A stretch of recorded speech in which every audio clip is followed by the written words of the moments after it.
This is R.D. Sharma Solution, class 12. This is chapter number 1, relation, and we are taking the concepts here.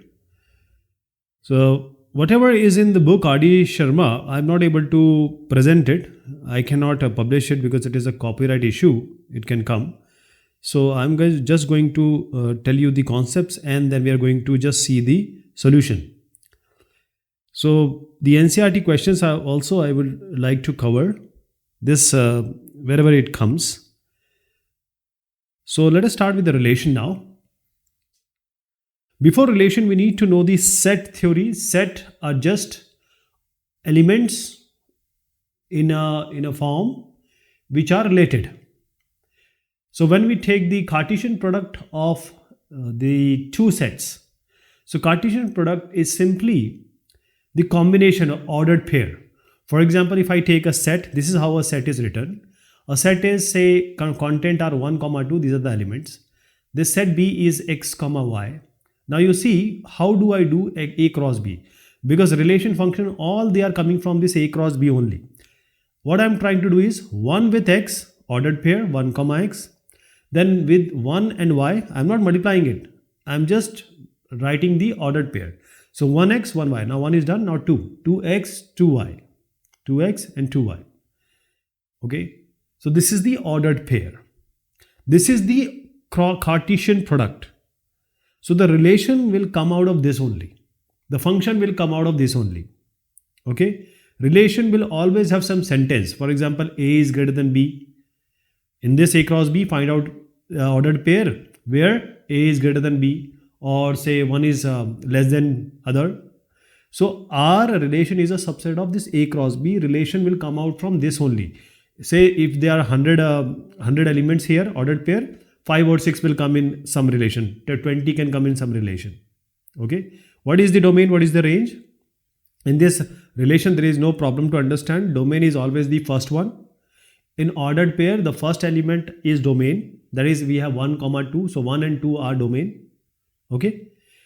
And the range is the second element of the ordered pair. What are the second element of the ordered pair? X and Y. So x and y are our range. Okay. This will be different when we talk about function. We'll talk about that in a later discussion. But right now, domain is first member. The range is second member. So as I said, relation will come always like this. In ordered pair, what are the ordered pairs in this A cross B where x is greater than y, or A is greater than B, first member is greater than B, or first is divisible by second, like this. So in these all A cross B, some of them will come. So what are the different type of relations which can come? Word relation. So word relation is basically the relation is called void or empty relation. If we are talking about a set A. So if A is a set, say 1, 2, 3, 4, 5. Now you will understand relation also. So relation is what? Because relation will have some or the other condition. Relation is basically a condition. So relation is here. We want to find out ordered pair like A, B, where A minus B equals 12. Now you take any of these, A as any one and B is any of the element. So just take any one, 3 minus 4, or say 5 minus 4, or say 5 minus 1. Are you getting 12? You won't get 12 anywhere, anytime. In any of the combination of any of the two elements you take at a time, you won't get 12. So the result is 5. So the relation is 5. The relation will not contain anything. Universal relation is what? It's a total A cross B or A cross A. So this is what, when we multiply, this is universal product is a Cartesian product. That is all the Cartesian product element ordered pair is your what? Universal set. Universal relation. What is an identity relation? Identity relation, we'll talk about that also. That is somewhat related to reflexive relation. Identity relation, if A is a set, then identity is simply defined by, see, 1, 2, 3 is set, 1, 2, 3, another is same set. So 1 is related to 1, 2 is related to 2, 3 is related to 3. That is, A is related to A if A belongs to set A. 1, 1, 2, 2, 3, 3. So 1, 1, 2, if I am taking A set as 1, 2, 3, 1, 2, 1, 2, 2, 3, 3 is there. But because 1 1 2 2, is it a identity relation? No, because 3 3 is not there. So in order to understand the equivalence relation, I am taking you forward to the equivalence relation concept. So in order to understand the equivalence relation, we need to know about three relations. One is reflexive, the other is symmetric, and third one is transitive relation. So reflexive relation is what? Reflexive relation, a relation R on set A is said to be reflexive if every element of A is related to itself. What do it mean? What does it mean? See, if R is a reflexive, or it is a reflexive relation, then A comma A, that should also belong to that relation. If A is belonging to that say set A comma A should belong to a relation. Please understand, A is belonging to a set, A comma A is belonging to the relation. Then that relation is going to be reflexive relation. Let us take an example. This is 1 comma 2 comma 3 is our set. Now the relation I am talking about, say it is, now you have to tell me whether this relation is reflexive or not on set A, 1 2 3. So 1 1, because relation are nothing but ordered pairs. So 1 1 2 2 3 3 1 3 2 comma 1. Is it a reflexive relation? Yes, it is, because every A should be related to A. So 1 1 2 2 3 3. Other things doesn't matter. It is A comma A should belong to relation. What other thing is there, we are not worried about. But A comma A should be there. 1 comma 1, 2 comma 2, 3 comma 3 should be there in this relation. Therefore, it is this is a reflexive relation, right? And now coming to the second part of a relation, which is symmetric relation. What is a symmetric relation? See, symmetric relation I am talking about. So symmetric is a relation R on a set A is said to be symmetric relation if and only if A comma B belongs to R implies B comma A also belongs to R. For a relation on a set A, if A comma B is belonging to a relation, then B, it should imply, this is if and only if, B comma A should also be in relation. Okay? If A is related to B, then B has to be related to A. That is, A, B and B, A should be there in the relation. Now I am taking example. Say for example, you have a set 1, 2, 3, 4. Always a relation will always be on a set. This is the Cartesian product, and relation will come from the Cartesian product only, which I earlier explained you. Now let me take a relation R1, and this is 1 3, 1 4, 3 1, 2 2 and 4 1. So now you have to tell me whether this is a symmetric relation or not. Now you see here, you just have to see first and second member. You must see second and first member. That is, A and B is belonging to R. B and A should also belong to R. If AB is there in a relation, BA should also be there. So 1 3 is there, 3 1 is also there. 1 4 is there, 4 1 is also there. 2 2 also falls in this category, because 2 2. Assume 2 to be A and assume 2 to be B. First 2 as A, first 2 is B. So BA is also there, because 2 2 2 2 both are same. Okay.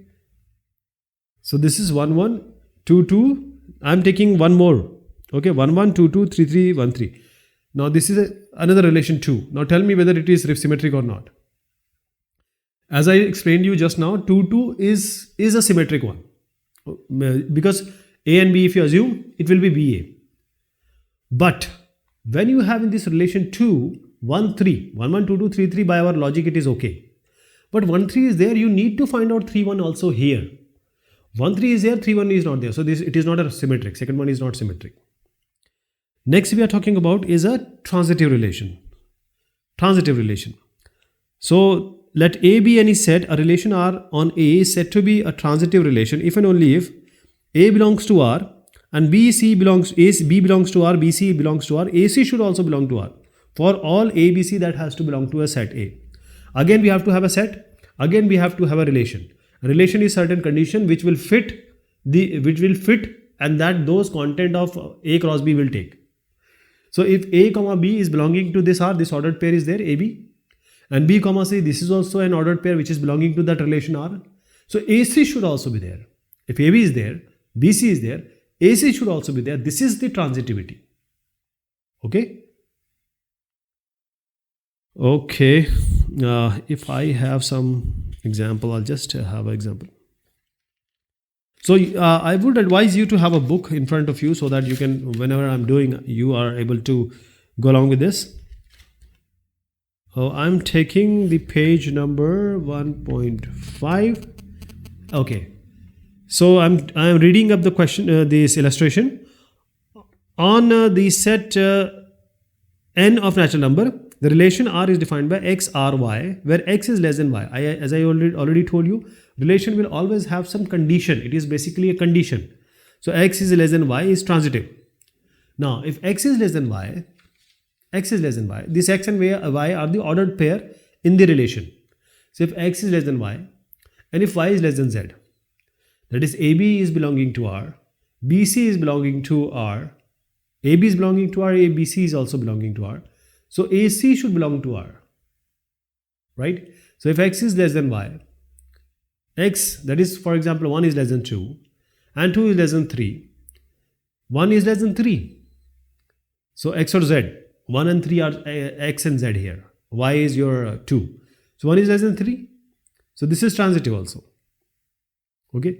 So let us, when we are talking about symmetric, we need to talk about anti-symmetric also. Anti-symmetric has a very small definition. If you understand symmetric, you will be able to understand anti-symmetric also. Anti-symmetric is saying, because this symmetric transitivity and reflexivity will give you equivalence relation. So I'll just adding one more thing to symmetric, that is the anti-symmetric relation. Now if A and B is belonging to R, we just said that, and the BA should also be coming to R. But in anti-symmetric, if AB belong to R and BA belong to R, A should be equal to B. I hope you got the idea. In symmetric, we called AB belonging to R, BA should also belong to R. But in symmetricity, anti-symmetricity, we are saying AB belonging to R, A also belonging to R. That means A and B should be equal. So we are talking about 1, 1, 2, 2, 3, 3. 1, 1, 2, 2, 3, 3. Okay. And this will be more clear when, see, we are dealing with number here, but when we'll be dealing with some expression, some say 2x minus y, comma 4y minus z, this kind of ordered pair. Then the anti-symmetry relationship, that means you have to equate those two. Okay. So what we talked about, again, equivalence relation are those which are reflexive, symmetric and transitive, and that we are going to discuss. Okay. And I guess that, so we have talked about reflexive, symmetric and transitive.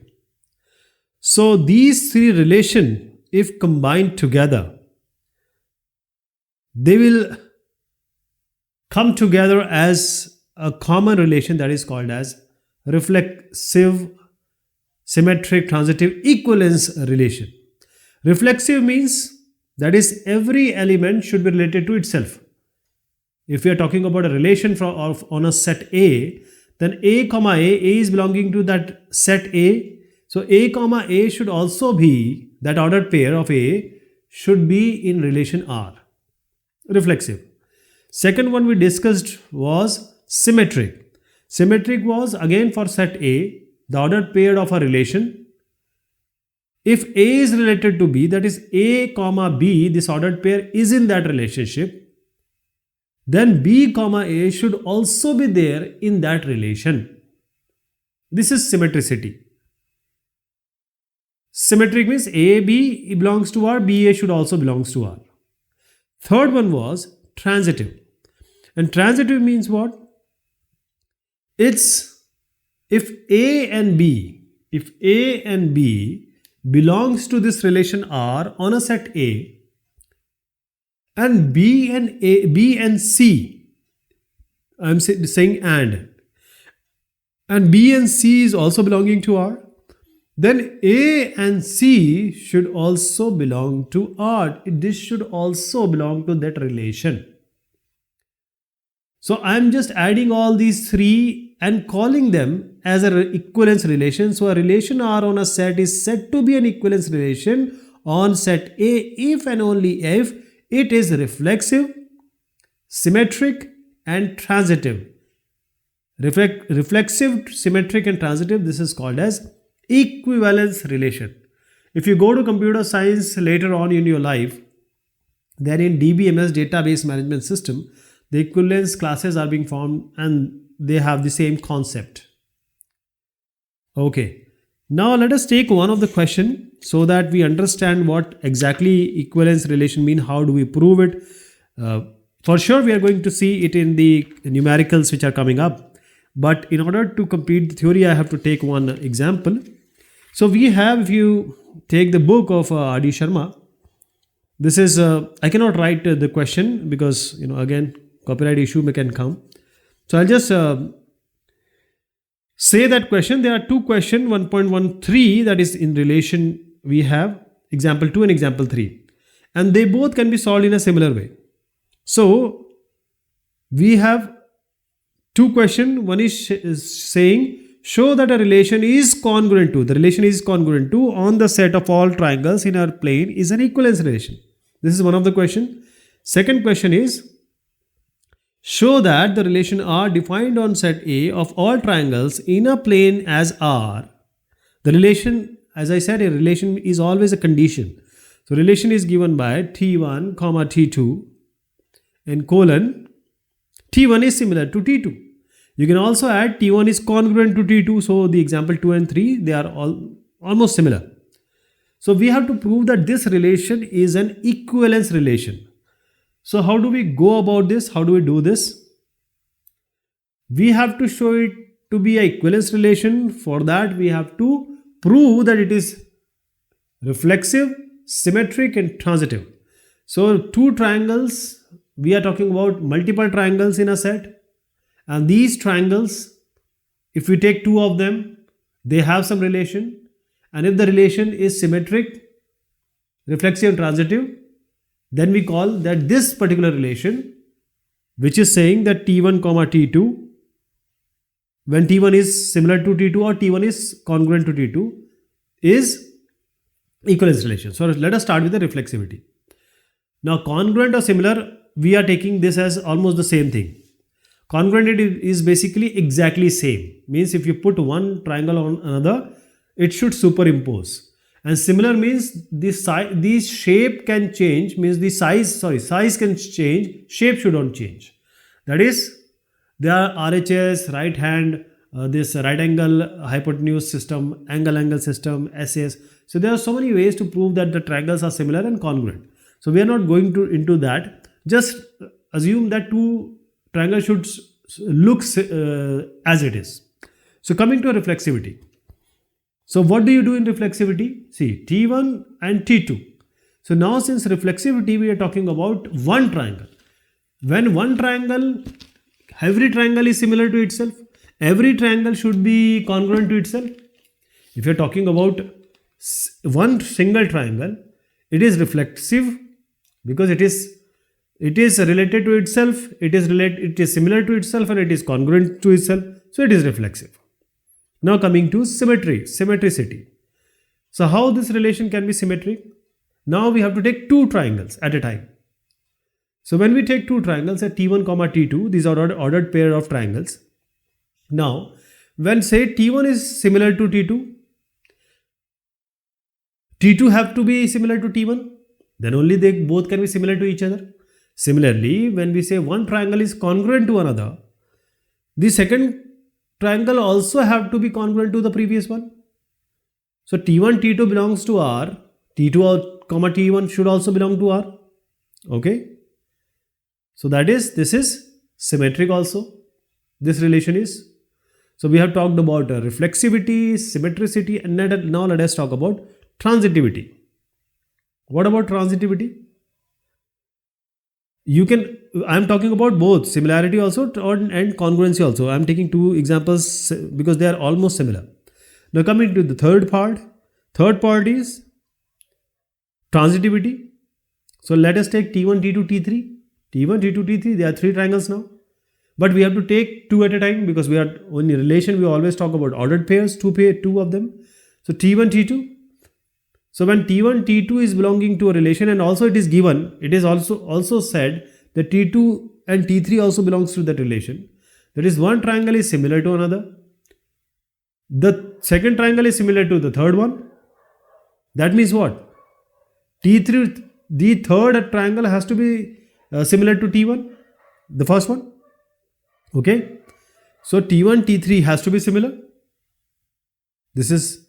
That means if we take congruency also, one triangle is congruent to another, the another is congruent to the third one. So first has to be congruent to the third one.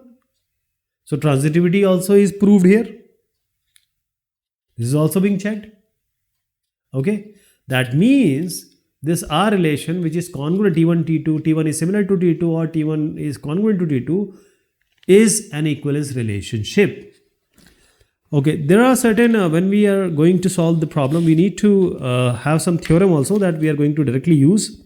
So let me just refer these theorems here. The theorem 1 which I am going to talk about is, if R, you can take it as A or B also. So if R and S are two equivalence relation on a set A, if R and S are two equivalence relation on set A, then R intersection S is also an equivalence relation. R is separately by itself an equivalence relation. S is by separately, individually it is an equivalence relation. So when we take the intersection of these two, this intersection has to be an equivalence relation. Second theorem is saying, again R and S are two different sets, two different relations which are equivalence relation. But when you take R union S, it may be equivalent, it may not be equivalent. So it may be, it may not be. But R intersection, definitely it's going to be equivalence set. But R union S can be, it cannot be, we don't know. Third theorem, one more thing importance here is, that is, if R is an equivalence relation, if R is reflexive, symmetric and transitive, R inverse, we talked about R inverse in the previous discussion. So R inverse of that relation will always be an equivalence relation. I'm not proving it here, but we will be seeing it in the questions. Okay. So this is about your equivalence relation. Previously we talked about different kind of relation and we recapitulated also. Okay. So thank you so much. Take care of yourself.